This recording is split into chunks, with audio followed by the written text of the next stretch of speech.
fazer o tão esperado sim, é preciso que o casal fique atento a alguns detalhes, que apesar de burocráticos, podem evitar muita dor de cabeça no futuro. Quando duas pessoas vão se casar, e nas épocas pretéritas em geral era um homem e uma mulher, de maneira explícita ou de maneira implícita, tácita, né? Eles tinham um certo acordo como é que era a vida em comum entre eles, né? Então, em alguma sociedade estava implícito que a mulher não podia falar em frente do homem, que a mulher não poderia estar presente na sala quando tivesse visitas, etc, etc, né? Porque a mulher era uma figura um pouco secundária, né? E subalterna ao homem, né? Mas com o tempo as coisas vão mudando, né? As relações vão mudando, e aí você vai tendo uma profusão, digamos assim, de novos contratos, de novas formas de estabelecer o acordo de convivência. O pacto antinupcial é um contrato feito entre duas pessoas que pretendem se casar. É um contrato feito sob condição suspensiva, que só se verificará, quer dizer, só entrará em vigor com a implementação dessa condição suspensiva, que é o casamento, evidentemente. E o pacto antinupcial visa? Qual que é o objetivo essencial do pacto antinupcial? É o estabelecimento de alguns regramentos jurídicos que vão reger o casamento. O principal deles é o regime de bens. As coisas se relacionavam, sobretudo, em relação aos bens, certo? Porque essa era uma grande questão, né? Quando você tinha dois jovens de famílias muito ricas, é uma situação. Quando você tem um jovem de família rica e o outro de família pobre, a situação é diferenciada. Então, muitas vezes, as famílias mais ricas estipulavam um pacto nupcial de que todos os bens que a mulher ou o rapaz tivesse antes do casamento estava fora do acordo nupcial, ou seja, era dele e a mulher ou o marido não tinha nada a ver. Então ele, de certa maneira, procurava defender a continuidade do patrimônio no interior da família. Isso era um pouco essa razão.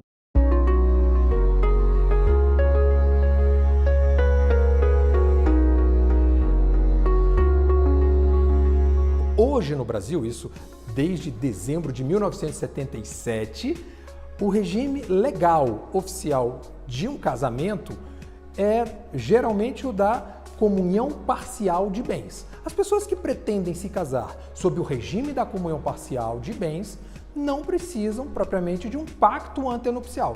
Todavia, aqueles que pretendem se casar sob o regime da separação absoluta de bens, da comunhão universal de bens ou da participação final nos aquestos, necessariamente precisarão de pacto antinupcial. Vale destacar que, recentemente, isso mais, assim, tem um ano, 2 anos que aconteceu, o Supremo disse que as pessoas que têm mais de 70 anos, elas podem optar por um regime de bens. Para as pessoas com mais de 70 anos, se elas não fizerem um pacto antinupcial, a regra é da separação obrigatória de bens.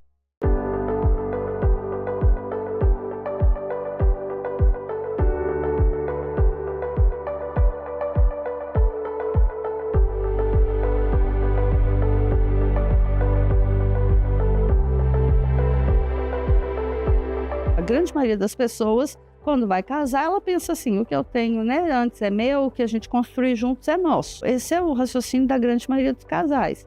Então, normalmente só pensam em casar num regime diferente quem tem um patrimônio muito grande e que exige, às vezes, um cuidado maior no casamento.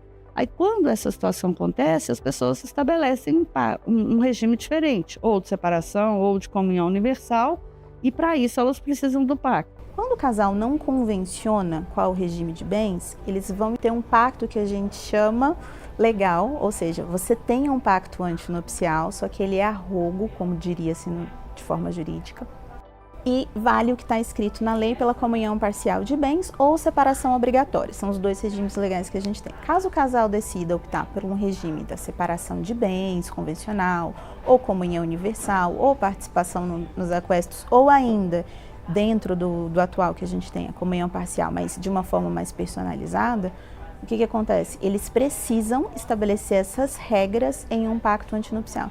O acordo de convivência, muitas vezes, é uma estratégia utilizada pelos casais que ainda não formalizaram a sua relação e que, por isso, estão numa união estável, de fato. Caso esse casal ainda não tenha feito a formalização, ele pode buscar o instrumento do acordo de convivência para estabelecer quais são as obrigações, quais são os acordos de cada um deles. E ali você pode, inclusive, estabelecer quem é que vai cuidar da casa, quem é que vai cuidar dos filhos, como que vai se dar essas tarefas do cotidiano, muito além daquilo que a gente fala do âmbito financeiro. Então é um outro instrumento que pode vir a complementar o pacto antinupcial também. O fato é que, com o tempo, a sociedade tornou-se mais complexa, né? As classes médias cresceram, né? As pessoas, em geral, passaram a ter mais bens do que antes, né? Porque, apesar de nós reclamarmos muito da vida de hoje, mas se você comparar um século passado, no Brasil, por exemplo, é uma coisa absurda, porque a maioria das pessoas não sabiam nem ler nem escrever, não tinham água encanada, não tinham luz, televisão não existia, etc, etc. Ou seja, uma série de bens não existiam. Então hoje você tem, né? E essa profusão de bens, ela vem também com a inserção da mulher no mercado. Na medida que a mulher ganha autonomia, né, ganha protagonismo na sociedade e demanda os direitos de igualdade, e se insere no mercado e começa a ter renda, a situação muda. Então ela passa a ter os bens que ela adquiriu, ele passa a ter os bens. E aí, ao mesmo tempo que isso ocorre, tem um aumento de individualismo no interior da sociedade, né? Hoje nós somos muito mais individualistas do que éramos, né, em tempos pretéritos. Então é muito importante a gente pensar nessas divisões, como essa família se divide em termos de renda. Em algumas situações, a gente tem famílias com disparidades salariais importantes, em que uma das partes ganha muito mais do que a outra, ou até mesmo que já vem com um patrimônio muito bem consolidado, enquanto a outra ainda está em fases iniciais, ou até mesmo uma das partes está com um problema financeiro, está endividado, tem problemas para lidar com seu orçamento, está sempre no vermelho. Isso pode vir a atrapalhar a construção do patrimônio da família e, a depender do regime de partilha, pode vir até mesmo a afetar o patrimônio individual. Então é muito importante que esse casal avalie não só quanto eu tenho, quanto eu ganho, mas como é que eu tomo decisões com o meu dinheiro hoje, como é que eu já tomei decisões com dinheiro no passado, se eu já tive uma família anterior, se eu construí uma família com filhos, me separei, esses filhos também têm relação com o patrimônio que está sendo construído agora. Então, como que isso tudo pode interferir no momento em que a gente vai juntar as nossas forças para construir a nossa vida daqui para frente? Todos esses pontos são essenciais para serem colocados na mesa e é importante também ressaltar que a ajuda de um especialista, de um advogado, de um planejador financeiro faz toda a diferença para que nenhum desses pontos fique esquecido. Se você quiser flexibilizar ou engessar, depender, se você quiser personalizar, você precisa colocar isso no seu pacto. Então eu brinco assim, quem casa com um pacto pelo menos sabe quais são as regras patrimoniais que estão sendo aplicadas ali. E quem não casa, casa achando que sabe. Porque as regras já existem, elas estão positivadas na lei. Então, no final das contas, você casa sim com um pacto, só que você casa com um pacto a rogo, você casa com aquelas regras que estão positivadas ali. E existe uma proteção quando você faz o combinado, é o que vai ser aplicado. Então, aquilo que você descreveu ali no seu pacto é o que vai estar sendo, de fato, aplicado. As pessoas, quando vão se casar, elas precisam ter maturidade para conversar sobre questões patrimoniais também. O cartório, seja o ofício de registro civil das pessoas naturais, que vai iniciar o procedimento de habilitação, seja o tabelião de notas, que vai lavrar o pacto antinupcial, está à disposição para poder esclarecer as pessoas interessadas sobre quais são os regimes de bens e quando se faz ou não necessária a lavratura de um pacto antinupcial. O pacto antinupcial, ele vai entrar em detalhes que, em muitos casos, o regime de partilha não vai deixar específico qual é o acordo daquele casal. Então, o pacto antinupcial, ele pode deixar muito claro, formalizado, acordos específicos daquela família e vai estabelecer como esse patrimônio vai ser construído, como esse patrimônio vai ser dividido em caso de separação, como esse patrimônio vai ser, como ele vai ser distribuído após o falecimento de um do casal, e isso tudo traz mais tranquilidade para a família. Por isso eu acredito que o pacto antinupcial é como se fosse um combinado prévio em que as regras financeiras, as regras de construção de patrimônio, que são muito específicas e muito únicas de cada relação, vão ser colocadas no papel e vão trazer ali, esse pacto ele vai trazer um instrumento formal que garante o cumprimento do que foi combinado. É importante que as regras do contrato sejam regras que sejam acolhidas pela nossa legislação, porque não adianta trazer regras que não são albergadas pela legislação e, portanto, quem deve direcionar o casal nesse caminho de elaboração do pacto é o advogado. E, evidentemente, que um pacto mal elaborado, ele só vai trazer aborrecimento para as partes, porque ele vai ser discutido em juízo. Parte das cláusulas que não coadunarem com a legislação não vão ser objeto de vigência, evidentemente, e aí aqueles contratantes que fizeram o pacto vão ter aborrecimento evidente. Você faz o pacto antes de dar entrada na habilitação do casamento. Celebrou o casamento?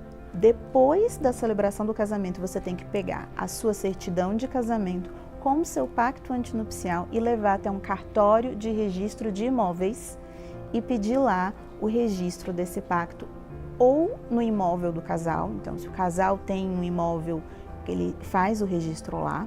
Se o casal não tem um imóvel, por exemplo, o casal mora de aluguel ou algo nesse sentido, ele também vai fazer lá e aí ele vai dar o endereço. Mas é expedida depois uma certidão de registro desse pacto antinupcial.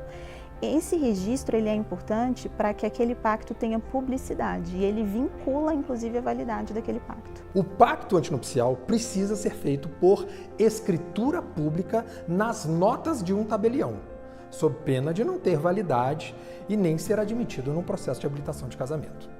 Outra coisa distinta é o contrato de convivência entre companheiros na união estável, que já é um vínculo sem a solenidade de um casamento. Aí sim as pessoas podem firmar por instrumento particular.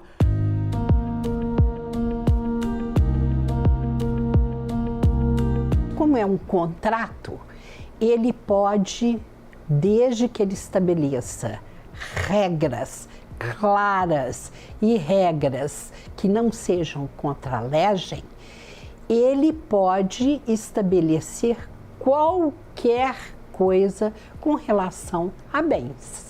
Qualquer determinação, desde que acorde entre as partes. Não só o regime de bens, mas também aquilo que cada um vai fazer com o bem, como que vai ser desfrutado, como que vai ser gerido, os frutos daquele bem, como vão ser geridos, como vão ser objeto de partilhamento no futuro. Eu vou dar um exemplo bem prático, isso eu faço bastante. Às vezes o casal, eu quero a comunhão parcial de bens, só que tudo que eu adquirir que for carro, eu quero que seja particular.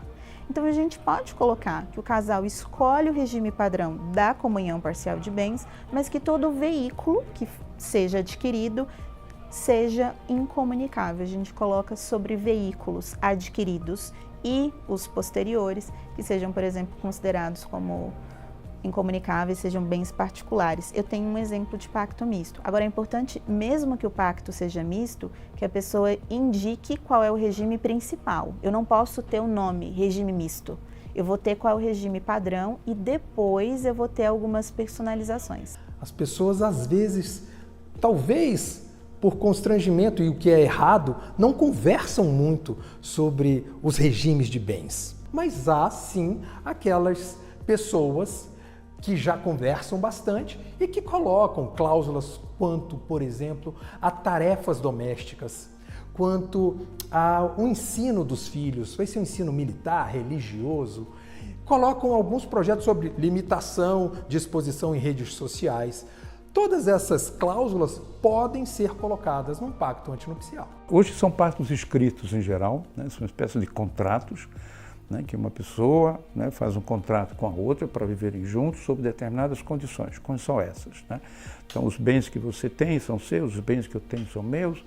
E aí entra outros detalhes, né? O detalhe da criança, quem que fica com as crianças, no caso de separação, já se prevê anteriormente.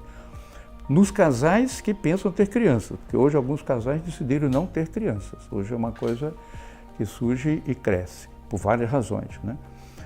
E também os pets, né? Quem é que fica com o gato, quem é que fica com o cachorro, isso e tal, né? E chega a detalhes de, por exemplo, se um dos dois é infiel, né? Então, há perdas, né? Ou seja, se você comprova a sua infidelidade, você perde os direitos sobre os bens que nós construímos em comum. Pode estar no contrato. E foi uma cláusula sobre infidelidade que levou esta juíza de Minas Gerais a decidir uma questão, no mínimo curiosa. Eles queriam fazer uma escritura onde eles fixavam uma multa, já estabeleciam nesse pacto uma multa para o caso de infidelidade. A tabeliã não concordou em fazer o pacto dessa forma que eles queriam, porque no entendimento dela, que também é o entendimento de muitos, o pacto seria só para ajuste de regime de bens. O casal não conformado com essa decisão da tabeliã pediu que essa questão fosse submetida ao juiz do registro público, no caso sou eu, né, ainda. E aí a questão era essa, eles estabeleciam uma multa para o caso de infidelidade em 180 mil, salvo engano era isso, e eu inclusive soube que a origem dessa escolha era em função de histórico de infidelidade mesmo dessa pessoa durante o relacionamento deles, e que isso foi uma garantia que a mulher quis diante da promessa dele de que não a trairia mais, de que se ele atraísse, o único bem que eles tinham, que era um apartamento nesse valor, ficaria para ela, sabe? Embora lá no pacto a infidelidade não está só para o marido, eles estabeleceram que se o casal se divorciasse por motivo de infidelidade, quem traiu pagaria ao outro essa multa, sabe? Então, na verdade, o meu entendimento, e isso não é uma questão assim aberta, não é uma questão de dizer, olha, eu acho que qualquer coisa pode ser estabelecida num pacto. Não, naquele caso eu não vislumbrei prejuízo. Era um ajuste livre entre eles sobre esse tema. Eu entendi que não haveria ofensa à lei, não teria nenhuma ofensa, muito pelo contrário, eles estavam preservando um dos princípios do casamento, que é o da fidelidade. Não vi problema nisso.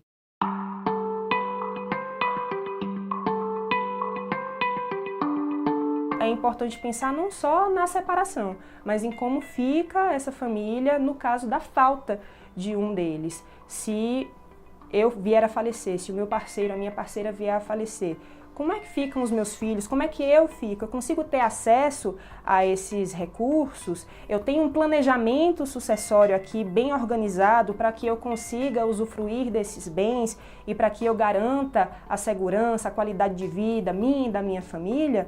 E aí a gente pensa em instrumentos como seguro de vida, como previdências privadas, holding patrimoniais, tudo isso pode vir a compor o planejamento patrimonial, planejamento sucessório dessa família que está se formando. Eu ainda acho que a maioria das pessoas, principalmente o brasileiro, ele tem muita dificuldade de pensar no pacto antinupcial como algo que é importante para o casal, inclusive enquanto ainda estão casados. Porque as pessoas não pensam nisso. Vou dar um exemplo de como que um pacto antinupcial ele resguarda um casal que está casado. E isso é básico, assim. É muito comum hoje a gente ter uma pessoa que se casa e que tem filhos. Então, ou porque já tinha de relacionamento anterior, ou porque a gente já está falando de um segundo casamento, por exemplo. A depender do regime que a pessoa escolha, então vamos pegar o padrão que todo mundo pensa, que é o da comunhão parcial de bens, uma mulher pode ter a conta salário dela penhorada para pagar a pensão do filho do marido. E aí você fala, como assim pode? Pode, porque se você está na comunhão parcial de bens, a sua poupança é 50% sua e 50% do seu marido, já de cara. Agora, se o casal, por exemplo, está num regime de participação final nos aquestos, que tenham o mesmo intuito da comunhão parcial de bens, ela já está resguardada. Então, se ela não sabe, se ela não conhece quais são as regras dentro do casamento dela, ela se põe em risco sem... Eu não estou nem falando de divórcio, eu estou falando de algo que acontece durante o casamento. O pacto antinupcial, a formalização daquela relação, tudo isso vem para que ambos estejam protegidos e para que a gente consiga extrair o potencial desse casal. O que a gente quer, no final das contas, é que erros passados, às vezes a pessoa passou por um problema financeiro no passado, teve dificuldades, estava inserida num contexto socioeconômico muito diferente do seu cônjuge, isso tudo pode influenciar. E o que a gente quer é que o passado não interfira mais na vida financeira daquele casal e que tudo que vai acontecer no presente seja para que no futuro eles tenham mais tranquilidade, que eles tenham mais segurança. O pacto antinupcial, ele tem essa premissa de deixar as claras, de deixar formalizado e de deixar todo mundo muito tranquilo com relação aos combinados, que aqueles combinados que foram firmados ali vão ser cumpridos lá na frente. Então, na verdade, quando ele é muito bem feito, quando todo mundo conversa e coloca de maneira transparente suas preocupações, suas indagações, o pacto ele vai servir para deixar todo mundo feliz, porque a gente vai garantir que esses acordos vão ser cumpridos. Eduardo é tabelião e, na hora de escolher o regime de comunhão de bens, priorizou a segurança da família. Qual que é o conceito de casamento? É a união, a conjugação de duas pessoas numa vida completa como casal. E esse regime diferente, né, notadamente a separação de bens, pode soar um pouco de, poxa, será que aquela pessoa não me ama? Por que ela não confia em mim? Ela está preocupada já que um dia a gente vai divorciar? Né? Então, assim, mas hoje, na nossa visão, né, que eu tenho hoje do regime de separação de bens, notadamente ele, que no Brasil a gente vive algo que todo mundo fala que é insegurança jurídica. Hoje pensa assim, amanhã muda a lei, amanhã muda a jurisprudência. E todo mundo hoje que exerce qualquer atividade minimamente de risco, como por exemplo, eu sou tabelião, eu como tabelião tenho responsabilidade por todos os atos que são feitos no cartório. Se amanhã ou depois acontecer alguma falha na prestação de serviço, o meu patrimônio responde por isso. Se eu sou casado no regime da comunhão parcial de bens, o patrimônio da minha esposa também responde por isso. No meu caso, a minha esposa também ela é médica. E o médico também, por mais que ele seja competente, ele também está sujeito, eventualmente, a ter alguma vicissitude ali na sua prática laboral, que pode gerar também algum impacto sobre o patrimônio dele. Então, eu vejo hoje o regime da separação de bens uma forma de proteção patrimonial da família. Só que isso, eu tenho formação em direito. Quando você vai falar isso com uma pessoa leiga, é difícil a pessoa chegar nesse mesmo entendimento. No nosso caso, foi uma construção. Fui conversando com ela, no primeiro momento, aquilo ali não é bem recebido às vezes, para poder entender. E ao final, acho que as pessoas conseguem entender que, de fato, hoje no Brasil, notadamente para quem exerce alguma atividade, que o patrimônio pessoal dela pode estar em risco, por qualquer motivo que seja, eu não tenho dúvida que o regime da separação de bens ele é o mais adequado, pensando na proteção da família. E aí, na hora que a pessoa vai comprar um bem, vou comprar uma casa, coloca no nome dos dois, 50% no nome de um, 50% no nome do outro. Vai comprar, enfim, vai fazer algum investimento, ou abre uma conta conjunta, abre uma conta um dos dois, cada um coloca o mesmo dinheiro. Então você tem mecanismos de manter essa comunhão de vida, mas com alguma proteção jurídica.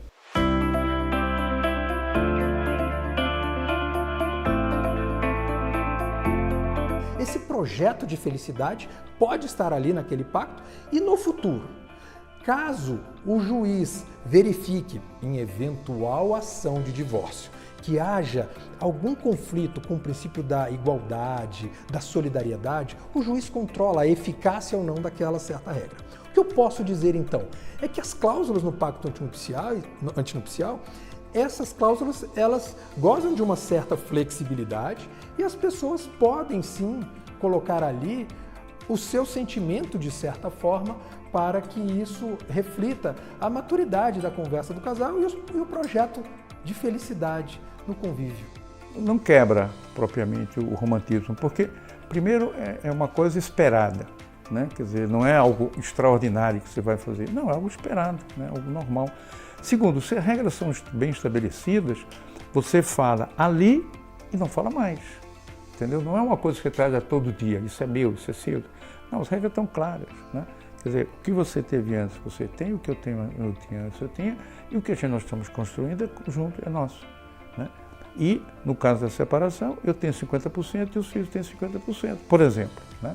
É uma hipótese, mas tem outras, né? Agora, claro que tem situações em que as pessoas ficam relembrando, porque os pactos não foram bem feitos, os pactos não foram bem aceitos, não foram interiorizados, e aí ele surge. Ao surgir, evidentemente, quebra em grande parte o romantismo, não tem nenhuma dúvida. O diálogo, a transparência é a regra nesse caso.